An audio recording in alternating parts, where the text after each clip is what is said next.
We're going to now talk about how to reprogram your subconscious mind. Yes. Now, this is a process that is very near and dear to me. This is a topic that I learned about at a time when I was falling apart. I was in dire need for some hope, and at that dark, lonely, hopeless place, I stumbled upon something that would go on to become, and still to this day, I absolutely believe this to the depths of my soul. This is the secret to life. This is quite literally the most important piece of knowledge I have ever learned. It's so crazy because when I started telling people about it, I feel like I wasn't getting quite the reactions out of people that I thought I would. And that really baffled me. It still does. I was quite surprised when people were not absolutely jumping for joy and thinking this was the greatest thing they've ever heard and getting started on it right away, immediately. Especially when I started telling my then partner about it, believing that it was also the secret to healing our relationship and that it would truly save us. And it could have. It could have absolutely saved us. But it doesn't work when someone will not do it. And when someone will not listen even enough to hear what you're saying.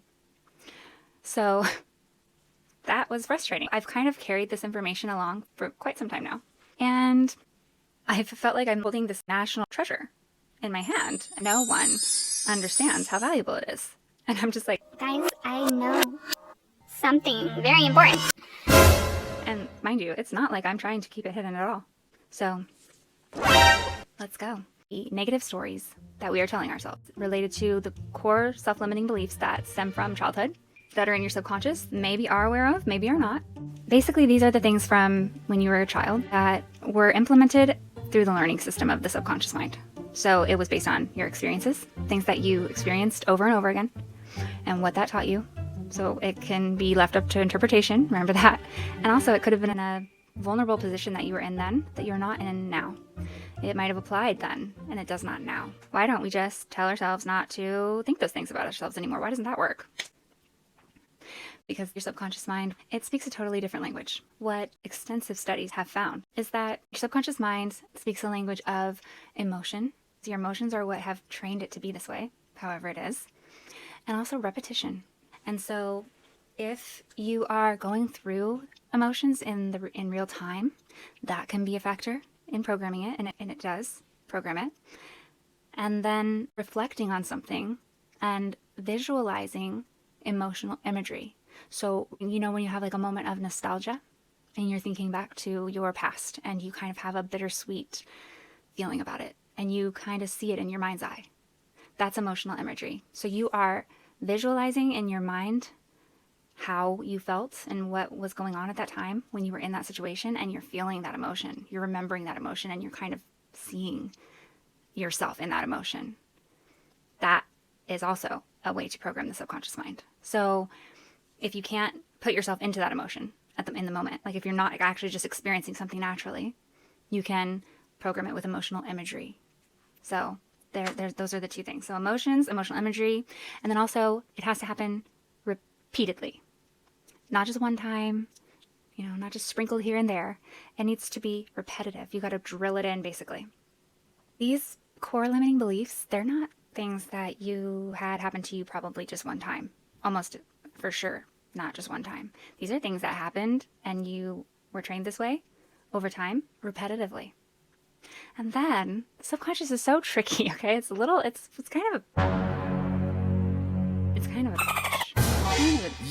okay, it's just the way it is.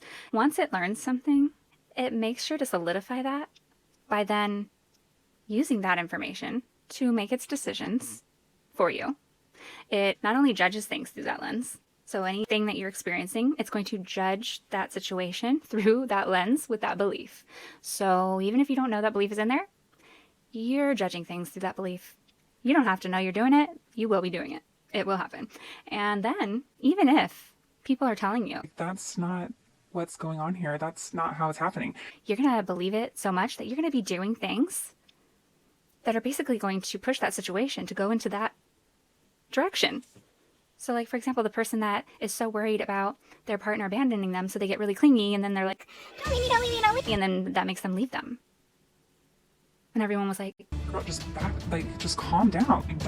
You're gonna push them away. Stop accusing them. Stop saying they're gonna leave you. Stop being so clingy, and they won't leave you. and then you're just like, No, they're gonna leave me. Everyone leaves me. You're gonna leave me. and then they leave you. And then you're like, I knew it. no. And that's also known as self-fulfilling prophecy. Your self-fulfilling prophecies are put into action because of your self-limiting beliefs. You make these things happen in your reality. The subconscious mind is what ties your thoughts to your reality. Your thoughts and your reality, they match. We feel a lot of conviction in our beliefs and our thoughts. When we offer up our opinion, we pulled it from somewhere. We're like, This is really important. There's really something to say. and we feel so strongly about that because our reality matches our thoughts, our belief, because it's designed that way. And anything that doesn't match is going to at first feel extremely uncomfortable, for one. You're probably going to be very tempted to object and say, No, you're wrong about that. This is the way it is. your brain does all kinds of crazy things to make that so. One, like information bias. Oopsie. People will skip over information that actually would prove their point wrong and only pay attention and seek out information that is going to back up their point.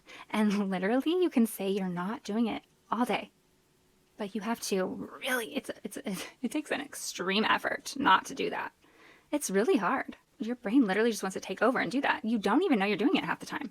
You're like, No, I'm including all results. but like, you're literally not. You're going to be tailoring the way that you write the search terms. You're going to be tailoring the things that you're reading and where your eyes are going to go to automatically. It's just like your brain wants with everything inside of it to prove your thoughts into reality. It got those thoughts from somewhere. So it's like, No, this is right. I'm trying to protect you.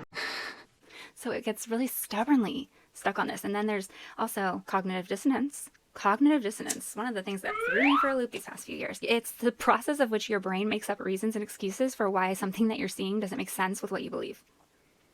It helps you to keep your biased opinion and your belief in place, because when you're faced with something that is contradictory to that, it's going to give you a plausible reason why that is. So that's why people can completely ignore their bad behavior and say they didn't do anything, because usually cognitive dissonance is helping them very well do that. Unless they're just like diabolical liars and evil people. Most of the time, it's literally cognitive dissonance. And to the outsider looking in, it's very easy to see.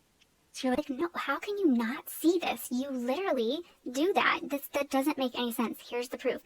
they will be completely blind to it. And you'll see people sometimes act so odd, where they'll avoid a conversation. They will be out of character a little bit. You'll be like, What is going on? Why won't you just face this? and it's because their brain is fighting them. Their brain is fighting to not face that. And it's so difficult to break out of. This happens all the time. Constantly. I mean, two people that get into an argument, if they're having completely opposing views on the topic, and like one says it happened this way, one says it happened this way, one of them is wrong. It's probably cognitive dissonance coming into play somewhere there. I know in my relationship, I had proof of many things that he was saying. I had proof. I had proof to show him that he was incorrect about it. And somehow, this man was able to, without fail, dodge that proof every time I brought it. Every time. To the point that I thought for certain this man was evil. I thought, oh my, this is the most diabolical person I've ever met in my life, because how in the world are you sitting there saying that information again after the conversation that we've had? How are you saying that right now? And I would actually get frightened. I'm not joking. I would feel so eerie and like, I'm being played. This is an evil person. Like, this person is scary. that's what I would think. Because he would sit there in front of my face and say something that I know he should absolutely know is not correct, that we've had conversations about for hours, that I've showed him proof about. And he would say so confidently out of his mouth to another person, one time a therapist actually, it was terrible. I would just be like, Like, am I in the freaking Twilight Zone right now? what is this the devil? Like, what is going on? How can you say that? Honestly, I can never really be sure if he knew what he was doing or if he was employing cognitive dissonance and not fully aware. But from what I've studied about human psychology and what I know about human behavior and what I know the odds point to, is that it probably was cognitive dissonance. There's not a lot of people. I'm not even certain there are any people that are 100% just bad to the bone evil. I guess maybe like serial killers or something. But I think even then, those people have just somehow been able to justify their behavior to an unreasonable, crazy level in our eyes. But it's really just about how much cognitive dissonance you can employ and how much you are able to justify. Because, people aren't running around here like the villains from like movies. They're not like, I'm gonna be evil. Yeah. No, they're like, I'm doing this because like I have a right to do it. They think they have a right to do it. Cognitive dissonance. So all of that is just to really illustrate how deeply embedded these beliefs that we're talking about are going to be in your subconscious. Okay, this is not going to be an overnight solution. And when I lay it out for you, I'm thinking just like how it was for me. It's going to seem like, oh my gosh, that's it? That's all I have to do? Oh, that's so simple. I can turn my life around right now. Like, that's so easy. It's going to seem like, because it's so step by step, and it's like you just do this, you do that, and you do that, and then boom, you reprogram your whole subconscious mind and your life is perfect, exactly how you want it, right? Whoa! Ideally, yes, actually that is true. But to actually do these things, you're working with a very, very powerful tool. You're trying to train it to be the way you want it to be. You're tapping into its language, you're tapping into the way it works. And it's real comfortable where it's been for however many years it's been there. And it's not going to go quietly. It's not just going to be like, oh, yeah, let's just throw that belief out and move on with this one. It's going to go more like kicking and screaming and down in a blaze, okay? And rise back up like a phoenix. It's not easy. I have been trying at this now for coming up on 2 years, I think, maybe. And I have made such beautiful progress on a lot of my self-limiting beliefs. I've seen the needle moving. It's going to be different for everybody. For me, I have some really deep ones. Sometimes I do get down and lose a little bit of hope. I'm just going to be honest. I sometimes wonder and question, can I ever deprogram some of them? I have such deep trauma residing around some of these. It's in every part of who I am and every part of my past and everything I ever remember about myself. It's like ripping my entire skeleton out of my body and then trying to live. It's everything I'm built from. It feels like it's me, it's who I am. And I'm trying to deprogram that out of me. That's scary. It feels like sometimes when you have a lot of trauma and you have a lot of pain and it's been there for as far back as you can remember, and you try to start removing that, it's interesting because you would think you'd be so ready to get rid of all of that, right? You'd be like, yeah, let me just throw that out there and throw it away. I never want to see it again. Goodbye. Don't let the door hit you on the way out. But it isn't like that, actually. And it feels really empty. And it's really scary because you kind of start to realize that a lot of that is very intertwined with who you are. It feels like it is who you are. It feels like, who the heck will I be? Actually, what is my life all even about? That's all my life's ever been about. If I remove all of that, I think I just remove me. I'm not even gonna exist anymore. Who the hell even am I? And it's really deep. It's very frightening sometimes. Sometimes it's a lot. So if you want to embark on this journey with me at this time, I'm going to give you the steps. Praise to you if you are embarking on that, because that's a hard, freaking thing to do, and you're such a boss, okay? Amazing. Proud of you. If you are unfamiliar with what your self-limiting beliefs are, or if you've not really explored this very much and you actually don't really know which ones you have, I'll give you the framework at least, because that's really helpful. If you know what the options are, you can probably narrow it down a lot better. I'm going to refer to this clip, which is actually a clip I made back in the day when I very first started this channel. So it's really funny.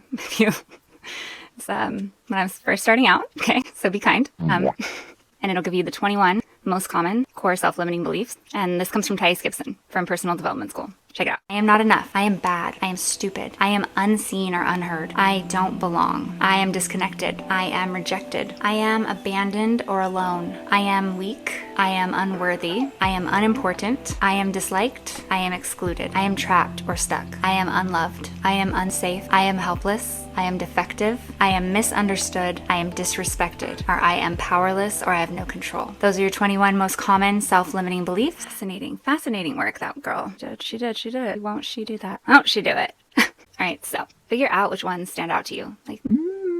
I might struggle with that one. And just circle the ones that apply, okay? That could be a possibility. Not saying that you do believe that about yourself, but maybe, okay? And now the way that you know that you have self-limiting beliefs is, one, you probably do, because everyone does pretty much. Even if you're secure attachment, you likely have some degree of self-limiting belief. Every human being, except for in the very rarest of cases, struggles with insecurities from time to time. It's just the part of being human. So I'm sure there are some of these that you feel about yourself at times. And if it's not a pressing concern, I don't know that you would be watching this video, or maybe you're watching it for someone else. So just think about what theirs are if you're trying to help them out. But think about the ones that apply in this way. It's when there have been times in your life that you felt something was very important. You set out to achieve a goal and you didn't quite achieve that goal, and it kind of went down in flames. It turned out a way that you didn't intend on, and you didn't try to put anything in motion that made it end that way, and you don't quite sometimes understand why that went that way. And maybe there's been a series of things that have kind of gone that way for you. Think about those things. Your self-limiting beliefs are going to lie somewhere in something connected to those stories. And then think about what triggers you. Now, a trigger is something that sets you off into an elevated level of emotion, or a bodily reaction, an emotional reaction that doesn't directly tie to what is happening in the moment, but also is fueled by something that happened in the past that this moment reminded you of or brought you to the emotions of. Okay, and sometimes we're triggered and we don't know it. So if you're not very in touch with this part of yourself, it's very common that you might not even be able to say, I was triggered and I know why and I know when. So this can be something that you might learn right now and have to revisit the next time you get triggered. And you can kind of think in the moment like, oh, okay, I am oddly emotional right now over something that person just said, and it's not a particularly infuriating statement. Like, everyone in the room is not infuriated right now. It's just kind of me, and I just didn't like that. That was offensive because my dad used to say that to me. Or something like that, you know. I don't like the way they use that word because so-and-so used to say that, and they were very emotionally abusive to me. Or something, you know. So you'll kind of figure it out in the moment. And then fears. So what's something that you commonly, when you're going into something that you're very excited about, or you really want it to work out, and when you get kind of cold feet or you get a little nervous about what you're doing, what are the things that come up in your mind? Like, do you fear that you will mess up, or you fear that people won't take you seriously? What comes up for you? Think about those things. And it's okay if you come up with one that doesn't seem to be on the list, because these are kind of just like the generalized broad categories, and maybe the one you think of could generalize into one of these categories, or maybe you think of one that's just very unique, and that's fine too. Okay, so they can be anything. I am anything you believe about yourself that hinders you in some way when you're trying to achieve the things in life that you want to achieve, or causes you an elevated emotion that you'd rather not be brought to in times that don't call for it. Okay, so you don't want to be tethered to that anymore. You don't want to be stifled by that. You don't want to have a reaction like that you don't get to control, and you don't get to say how you're feeling in that moment because your emotions just did it for you. So anything like that. So I will tell you, when I first discovered personal development school, and I found this list and I started going down it, and I was like, Okay, which ones do I have? man, when I tell you, I had an issue. I realized that to a certain degree, I literally had all but two. The first time I went through it, I had all but two of them. And I was just like, What the heck? How common is that? I was like, I have so much work to do. it was really overwhelming. But then, come to find out, when I explored a little deeper, those two that I thought I didn't have, I actually found out I had those two. All of them. I had all of them. I had the whole entire list. I had all 21. Okay? So, regardless of what your situation is, whether you have one on the list or you have all 21, trust me, this is going to be the process to take care of these. And you very much can do it. And it's not a race. It is a marathon. So just get comfortable. And it's going to be something that you're going to do over a length of time. This is going to be great work that you're going to do in a positive direction, regardless of how far you get with it. It's better than just staying where it is now, if it's hindering you. So once you have those written down, let's move on to the next step. To demonstrate for you how this can go, the way that these can be so hidden from you, I want you to understand this, because this is going to take levels of deep reflection. You're going to have to really start getting in tune with what your emotions are. That's really key to this process. Dedicating yourself to self-reflection. You're going to start getting in touch with what am I feeling? What is happening to my body? What am I saying? What are my emotions doing and why? You're going to start questioning yourself. Why did I say that? Why did my face get hot? And why did I feel like I didn't want to talk anymore? Why did I shut down? What was said right before that happened? Okay, this person said that. Why did that make me do that? Why did that happen? And you're going to start questioning those things. And you're going to start revealing nuggets of truth in yourself. Okay? And again, I can't stress enough how important a journal is. So just like jot these things down and have something to refer back to so that you can start putting the pieces together and figuring yourself out. Like I said, I had all of them except for 2, I thought. So the 2 that I thought I didn't have were I am bad and I am stupid. Well, I was sure. I was like, I'm very confident about my intelligence, so that one's fine. And I am bad? No. And I was like, this is how I justified it to myself. Okay, so this is how this can happen. I was like, I've literally spent my entire life obsessed with everyone seeing me as good. I can't stand to be seen as bad because I am kind-hearted. So if someone would misrepresent me or misinterpret me, that would be like, ugh. That was one of the most painful things for me growing up. Because I knew that all I wanted to do, all my MO and everything was just make people happy, was just be a good person, was just bring good to the world. And I did as a child and as a young teen and everything. I wanted to be viewed that way. I wanted people to say, she's a good person. Because I felt I really was. And I believe I was. I am a good person. I know that I am. But the problem was I was so preoccupied with making sure everyone else knew that I was. This was where the belief was existing. It couldn't sit well with me if someone thought that I wasn't good. If someone thought I was not good, that would just tear me apart. It would bring the whole house cards down. I just could not handle it. It would bother me to no end. It would plague me. It would plague my entire life. It'd be like, why do they think that? They have no reason to think that. I'm not bad. I'm good. I'm a great person. What do I need to do to show them? What can I do to change their mind? I was like, I've literally spent my entire life stressing the fact I am good because I know I am good. I've literally spent my entire life Stressing the fact I am good. I am good. Oopsie! And I don't want to be misperceived. After studying this a lot more, I realized that anything that's like that, it's actually probably because you do suspect or worry or fear that that might be true. And so mine was a little bit tricky. This is where it gets very nuanced and it's very unique to you. So mine wasn't necessarily an I am bad belief. It was more of a fear of being misinterpreted, misunderstood, being seen in a way that I'm not actually, and having people dislike me for that. And really, the preoccupation was more surrounding just not being okay with someone not liking me and believing that all of my worth comes from an external source. So ultimately, this one would still probably not necessarily stem back to I am bad. There's a bit of that in it. So I guess probably somewhere deep down, I worry that because someone thinks I'm bad, that might make me bad because I take so much value into what others think of me. So it's a little bit of that, but it's really more connected, in my case, to I am unworthy. I am unimportant. Things like that. So it's the belief that if other people don't see me as what is good, then I'm not.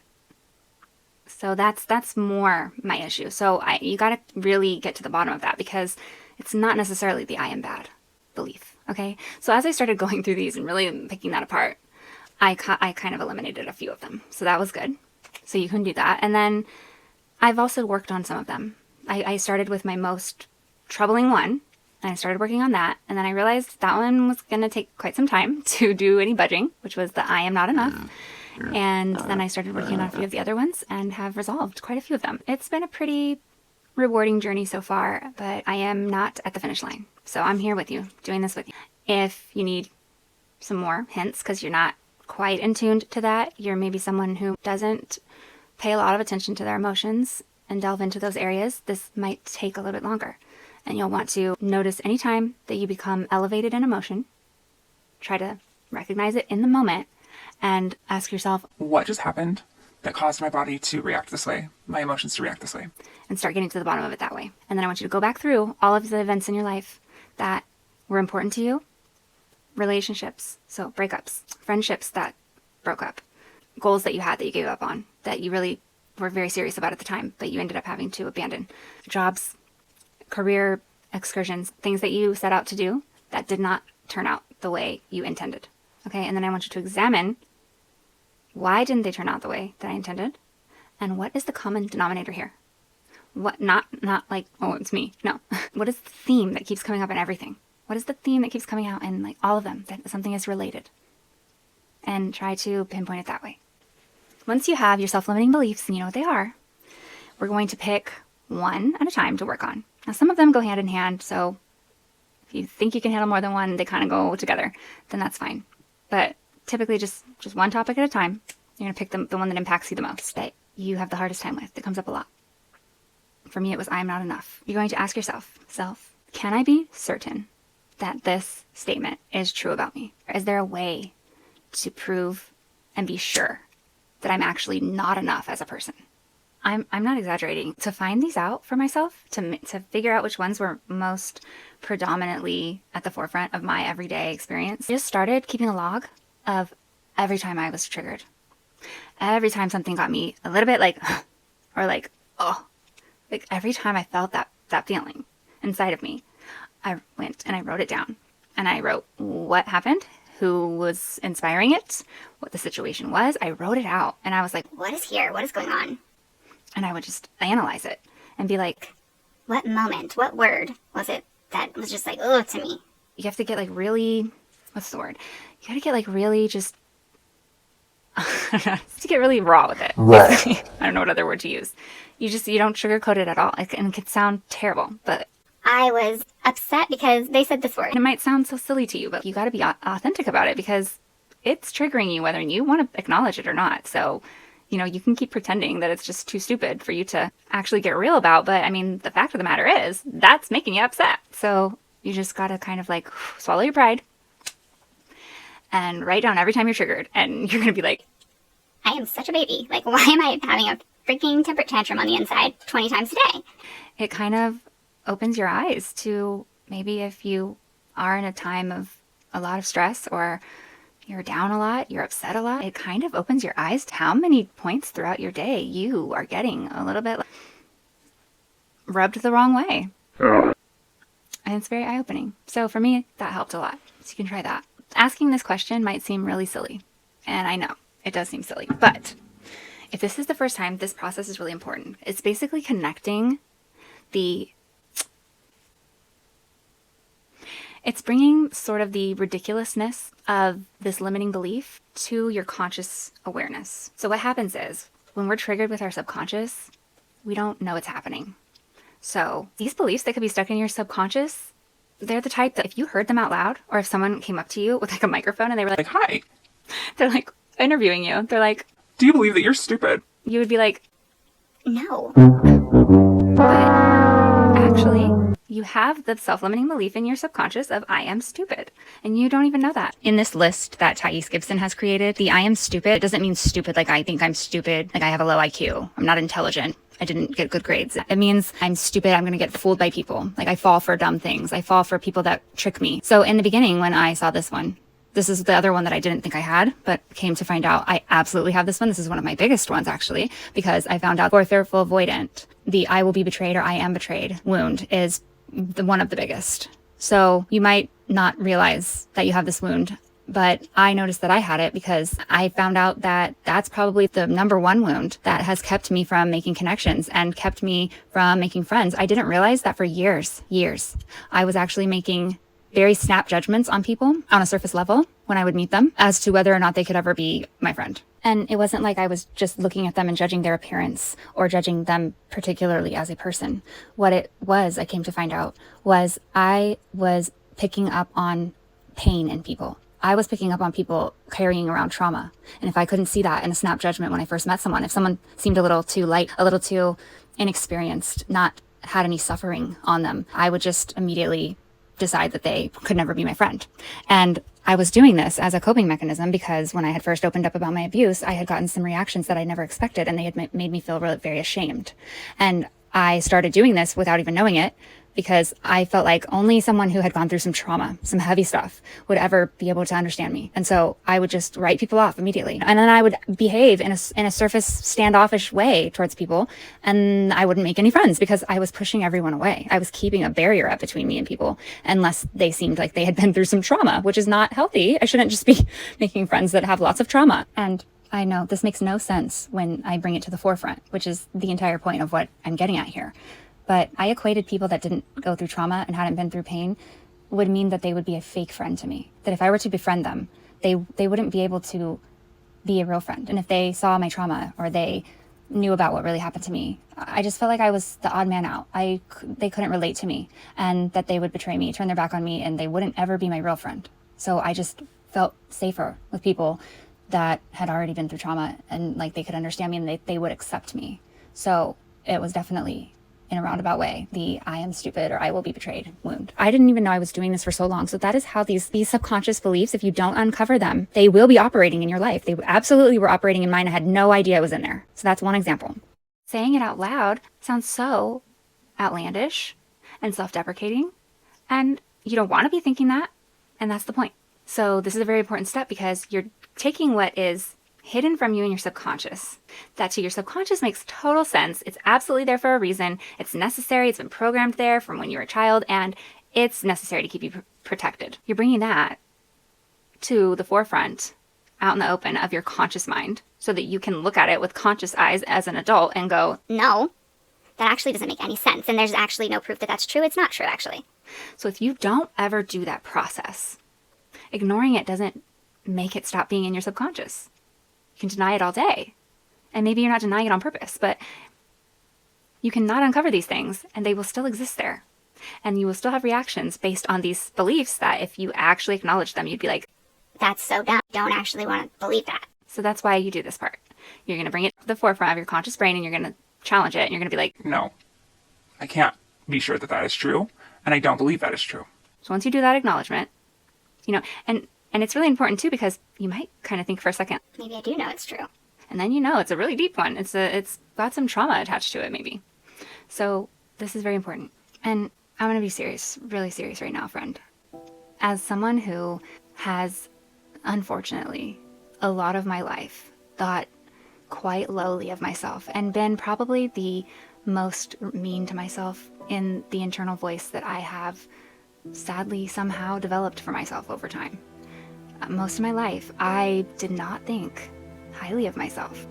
I actually thought pretty badly about myself, and there were times when I was in my lowest times, I would say horrible things to myself and beat myself up and really put myself down. And sometimes going through a process like this, it can seem like it's tailored for someone who has more evidence of these things. And you very well could be thinking, like I have many times in my life, Well, it doesn't matter how many times you say it, it's still not true.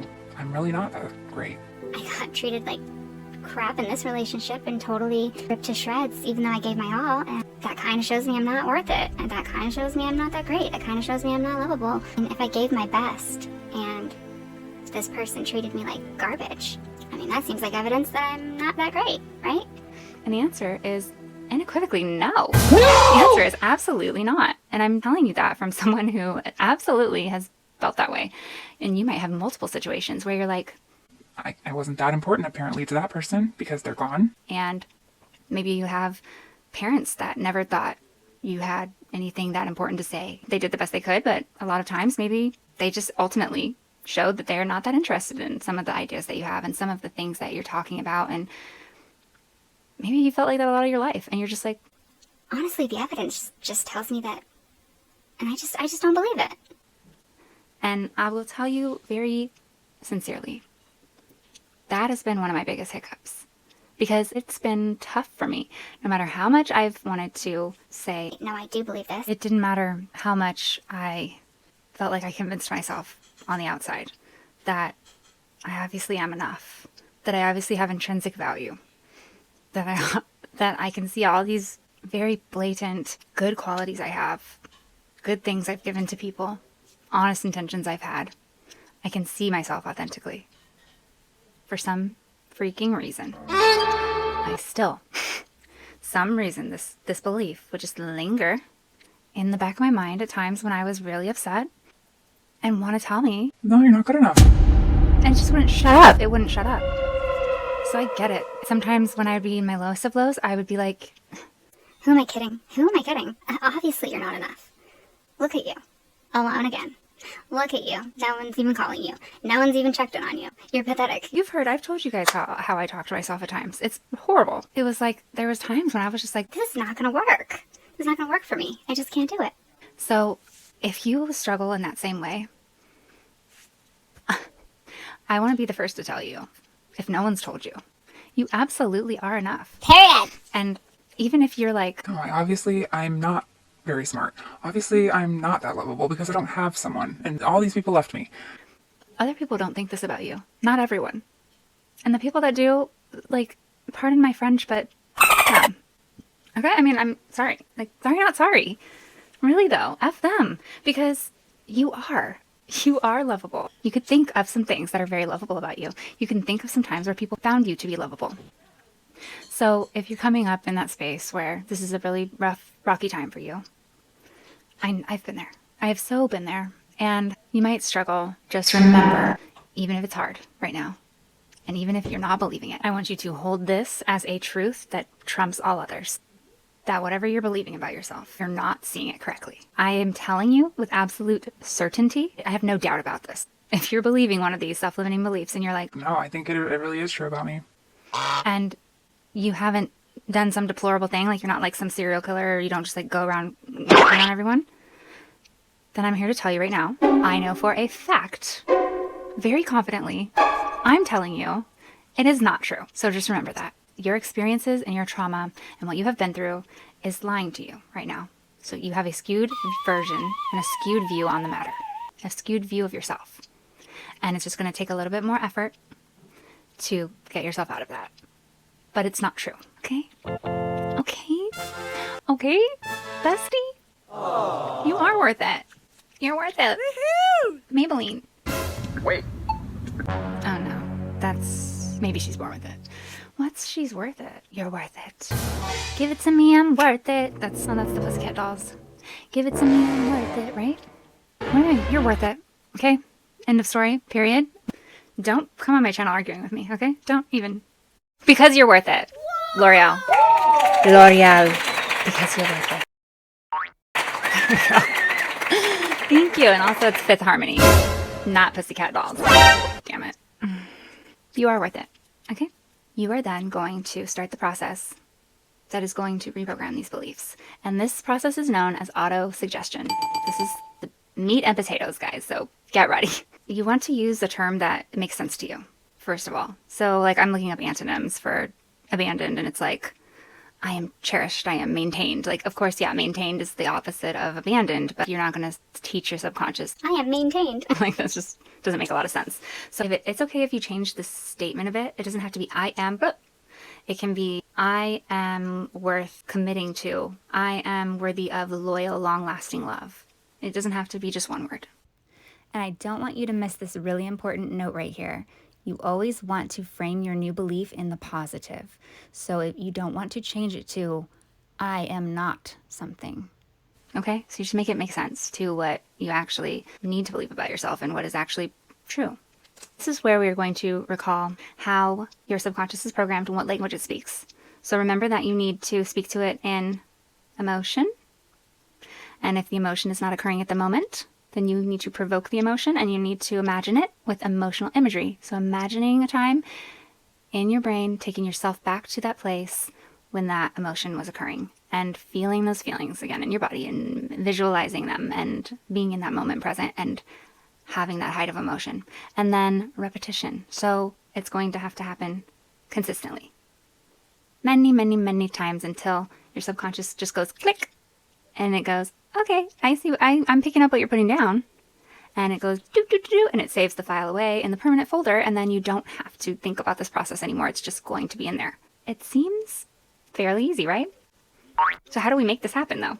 You just want to think of it logistically. Just remember that each opportunity to do this is going to be a point of repetition. So each time that you can enact this process, you're going to be having that repetition. And that's going to put you one step closer to achieving it as a program. So you're going to want to do this anytime you want. So anytime that you want to practice this, you can do that. You can set yourself a goal each day of I'm going to reflect 3 different times throughout my day.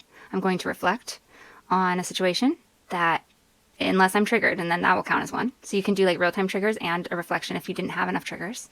So if you're not getting triggered like quite enough, which is, I guess, good. But if you're not, then you want to enact a retro trigger. So thinking about a time recently.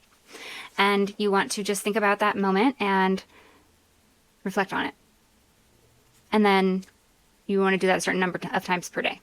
So you can do those 2 things. And then anytime that this happens, where you find yourself thinking that thought, maybe you're having a conversation with somebody and you just made a little mistake and you think in your head, like, Gosh, I'm so stupid. You start saying something bad about yourself and you realize that you're talking to yourself rudely and you're stating this belief in some form or another. Anytime that one of these thoughts goes through your head of these beliefs, you're going to interrupt that thought immediately. You're going to tell it, please, you're going to halt, sir. Unhand my brain, thank you. And you're going to interrogate it. And you're going to say, excuse me, hi, can I be sure that that is true? And the answer is going to be no, because it's a liar. And you're going to be like, oh, okay, well, then what is actually true, stupid thought, is, and you're going to say out loud, if you can. I mean, I don't know where you'll be, but it's nice to say it out loud. You can say it in your head if you need to. If you've said the belief out loud, then you want to correct it out loud. Like if you're Just like, God, I'm so stupid. You're going to immediately stop and be like, I'm sorry. Can I be sure that that is true about me? No, I know that that is not true about me. What I meant to say is I am very intelligent and I am smart about a lot of things. And in this moment, I made a mistake and got the wrong answer, but that's okay because lots of times I get the right answer. And then, so that's how you do that. You're going to interrupt. This thought is no longer allowed to cross your conscious mind. If it comes anywhere into your conscious, it is not welcome here. And you are not going to allow it to take up any space or take up any time here. You're going to very swiftly boot it out the door. It is getting kicked out. It is banned. You have a restraining order against it and it's getting arrested, okay? Because it's not allowed here anymore. And then you're going to thoroughly convince yourself out loud with the opposite belief that you have replaced it with. So that's the auto-suggestion. You're replacing this belief with something that you want in its place. All right, so you'll then start telling yourself why that's not true and why this is actually true and this is actually what you meant to say. And then you're going to find the evidence that exists in your life and your experiences that actually shows you that the opposite belief is true. The one that you're replacing it with. Specific moments where there was evidence that the opposite belief is actually true. Try to, if you can get 8 to 10, great. If you want to write more, please do so. If you can't get 8 to 10 and you can only get 3, do your best to get 3. Okay, you're going to start there. In the court of law, you're innocent until proven guilty. It is the burden of the prosecution to prove their case. And you can't be convicted if there is reasonable doubt. And so this is going to be your reasonable doubt. If you have even one piece of evidence that is reasonable doubt, then you cannot say that these are absolutely true. You cannot be sure. You cannot convict. Okay? You're going to write them down. And then you're going to read them to yourself. And as you read over these beautiful pieces of evidence, you're going to really get that emotional imagery going. Whatever you need to do that's going to make you feel the most pumped up and in a state of kind of like a joy or a euphoria and a nostalgia and a reflection of happiness, okay? So if you need to like get in a relaxed position or if you want to stand up and jump around, if you want to, I don't know, like if you want to go full-blown party mode and go get confetti and balloons and every time you do this exercise, you're going to like shoot off the confetti and you're going to be like, My brother called me yesterday and remembered to say hi to me because I am important.